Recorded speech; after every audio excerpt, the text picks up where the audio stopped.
Buddy, I'm Yvonne Williams with Back to Earth Creations, and in today's video I want to show y'all how to wire wrap a bead that has been top drilled, which means it's been drilled through the sides as opposed to being drilled through top to bottom, like how this one here has.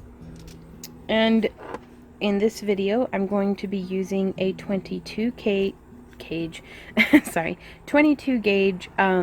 half hard sterling silver, just so we can kind of get an idea of the differences working with sterling silver versus copper.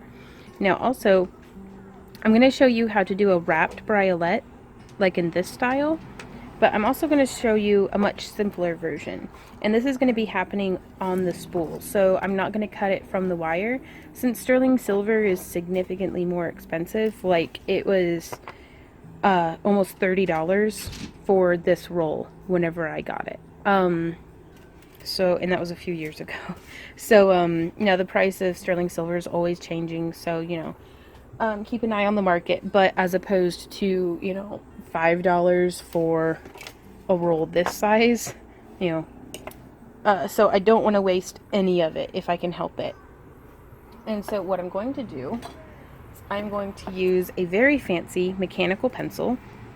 Yeah, all the tools and materials for this will be down in the video description, and I'll have a link to where you can get a proper mandrel if you don't want to just be using a mechanical pencil all of the time. And I'm going to do 2 wraps around the pencil.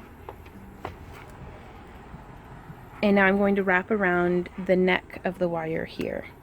I always kind of refer to the bail, which is what we're making here, this part, the loops that a chain would string through, as the head, and then the pendant is like the body. So around the neck of it is where we're wrapping right now.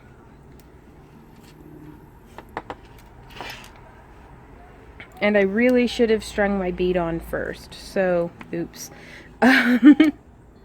So yeah, if you're watching this, please go ahead. Oh, my neighbors are fighting, that's great. Please go ahead and string your bead on. So there, I've done a few rotations. You can kind of see, just like that. Please forgive all the paint still left on my hands. I scrubbed them as best as I could, but and so from here, I'm going to eyeball it. I really only think I need maybe 4 finger widths of wire. And this is a machine faceted rainbow fluorite point, and I'm just going to thread through the hole like this. And this is a very similar technique as to what I did for this one, but I'll show you where the difference is. And so I have it, you're going to try to estimate the amount of space that it takes to go up here and then halfway through the top. So this is like 4, maybe 5, 6 millimeters. So I'm going to estimate about that far. And now I'm going to push up and over, and then use my thumbnail to kind of bend that back upright. And now here from the other side, I'm going to bring this up and over. And to get this style, I would not have cut it from the spool, and I'd have continued wrapping around all the way down the shoulders of the piece. But to do just a real simple one, I'm just going to take it and using my fingernail to guide it, you can kind of see, and I would have stacked, this one around past where that one laid. Like that. And I would have just kept twisting it around until it covered the shoulders. But here I'm only going to do a couple. And then I'm going to take my round nose pliers, and I'm going to grip as close to both the tip of the wire and the tip of the pliers as I can. And then just kind of start to shape this around into a little loop. Just like that. I very much prefer dead soft wire because it'll give you a much more fluid curve.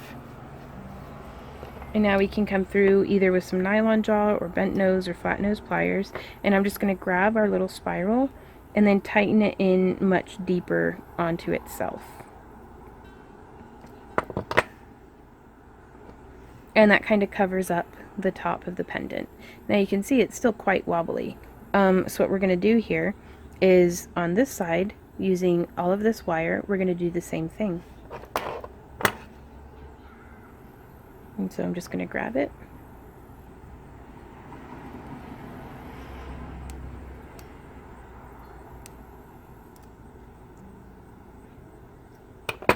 And you can see here it kind of folded over itself a little bit. This is a perfect opportunity to take the pliers and kind of offset it, just like that. And you could have your spiral be nice and loose. You could have it be nice and tight, like how we're doing here. Just, I mean, you're the artist on this one, so do whatever makes you happy to look at, or whatever you feel inspired to do. And now I'm just going to smush it just a little bit with my fingers. And now I'm going to come in here and use my fingernails to open up this veil just a little bit. And here we have a pendant. Or you could have made a smaller loop and attached it to an earring if you had two matching beads. And so that's one way of doing it. Now I'm going to demonstrate how I would get them to match on something like these. These are top drilled glass briolettes. I think that's the right way to pronounce it, but I don't know, that's at least how I say it. They're these things. They look like this. They have holes on the side like that. I think I got these on like a strand from like Michael's or something, but there'll be a link to, you know, very similar beads down in the video description below. And I'm just going to do a super simple, not even doing a spiral on the sides way of attaching these. So I'm going to do a wide hand's width. Let me zoom out so you can see what I'm doing here. And let me measure this. This is approximately about 4.5 inches long. And this is probably significantly more than what I need, but we'll see what happens.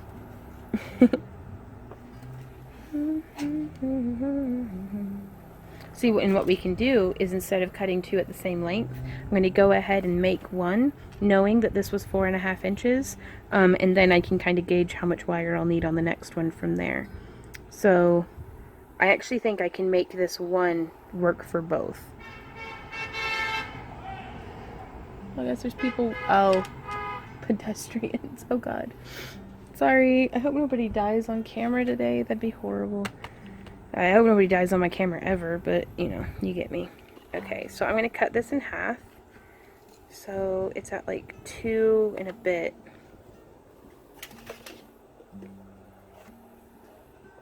In worst case scenario, you can just eyeball it some. Yeah, that looks about even. Let's see how good my eyeballs are doing. That's pretty close, guys. I was off by a couple millimeters, but not bad for eyeballing. Well, in measuring for initially too. Okay, and so you can see, you can thread it through just like this. And I'm going to offset it just a bit. So I'm at, like, as opposed to being at the halfway mark, zoom in. As opposed to being at the halfway mark, I'm over more at like 1/3. And I'm going to push up very firmly with my thumb, or whatever finger you like really, but see how it's fitting so snug against the stone? That's our goal here. And then I'm going to push up quite firmly on the other side. That way it makes that nice little triangle. Just like that. And I think this is a really great way of framing what's going on here. Now we're going to pull out our bent nose, or not bent nose, flat nose pliers. You could use bent nose, just whatever you like. And I'm going to come in here right where that cross is happening, and I'm going to bend to make it right in line with the center line of our bead. And now I'm going to take this little tail here and I'm going to wrap it around the stem that we just bent. And you'll need to be careful, because if this were a more delicate bead, when using the bead to hold the tension could actually break it. And if it gets hard on your fingers, you can take, this is where I use my bent nose pliers, and just kind of ease it around.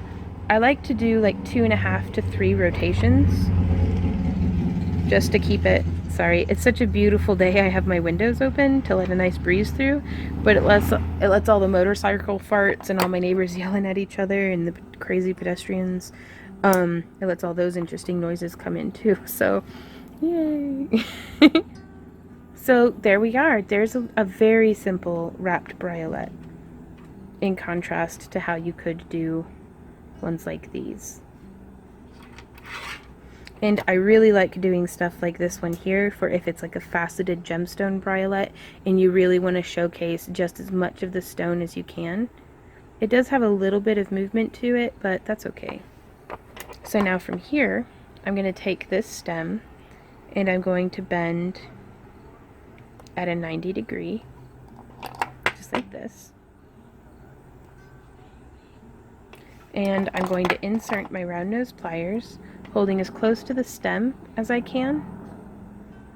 And not necessarily as close to the tips, but just, you know, a few millimeters up.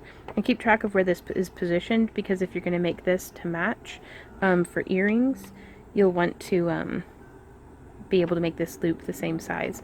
And I'm just training this wire around my round nose pliers, just like that. And so now from here, still holding it in my pliers, not so tight that you're biting into the wire, but just enough to keep everything in place. I'm going to take my bent nose and wrap this around.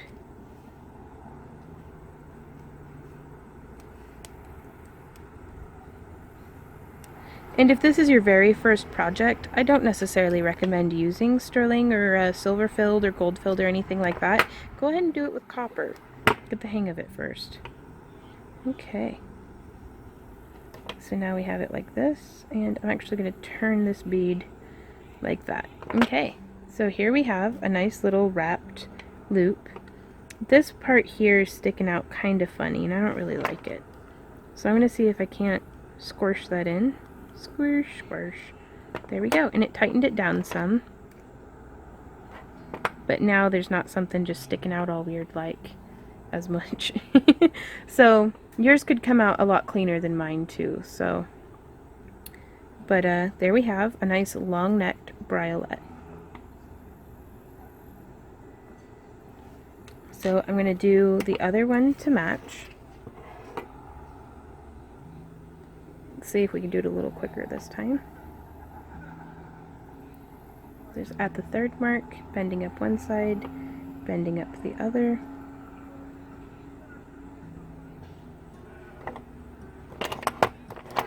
Bending this with our flat nose pliers at the cross.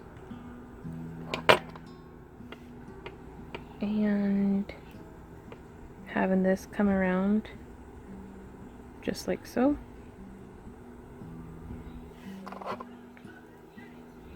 Getting in one more rotation with the help of our pliers. And I actually don't even think that I need to trim anything off this time. I'll just save those extra couple of millimeters. And now bend this that way.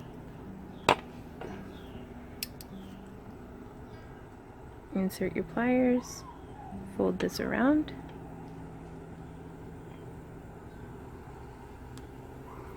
And use our bent nose pliers to tighten down this loop right here. Now also, to keep it being a little tidier, what I think I'm going to do is I'm actually going to snip this right where it would intercept this other one. That way their ends kind of meet up, if that makes sense. There we go.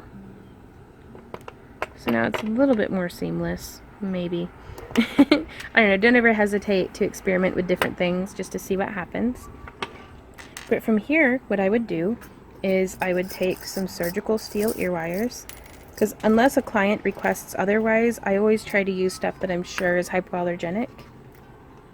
And then I've got 2 little rubber ear backs, and I'm just going to open up the loop on our ear hooks and hook a briolette on, and then close it. And I sell all of our earrings that we make with the little rubber backer on there. Because if you already have some, that's great. But if not, this really does help keep you from losing your earrings. And then we'll do the other one to match. And these are just a super simple, really nice little splash of color. And you can use this technique in such a variety of different ways. Hey everybody, thank you so much for joining me for this tutorial. I do hope that it was helpful to you. If you have any questions, comments, or ideas, I'd like to hear from you. There you can leave a comment down below, or you can contact me on Facebook or Instagram. There's also links down below for those as well. There's my poor Z-Dog with the cone of shame on his head. Yeah, I'm humiliating you publicly on the internet. It's okay. It's hard being a dog.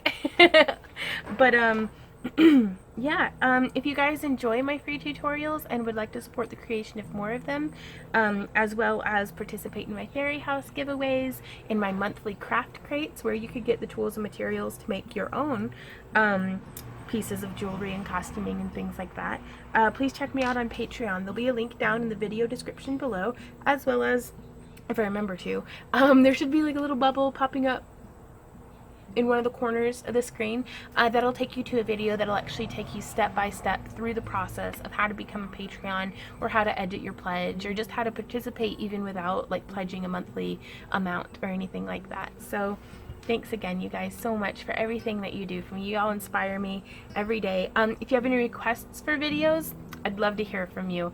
I make these videos for you guys, so let me know what you're interested in learning, and I'll try my best to help you out. So thanks everybody, bye!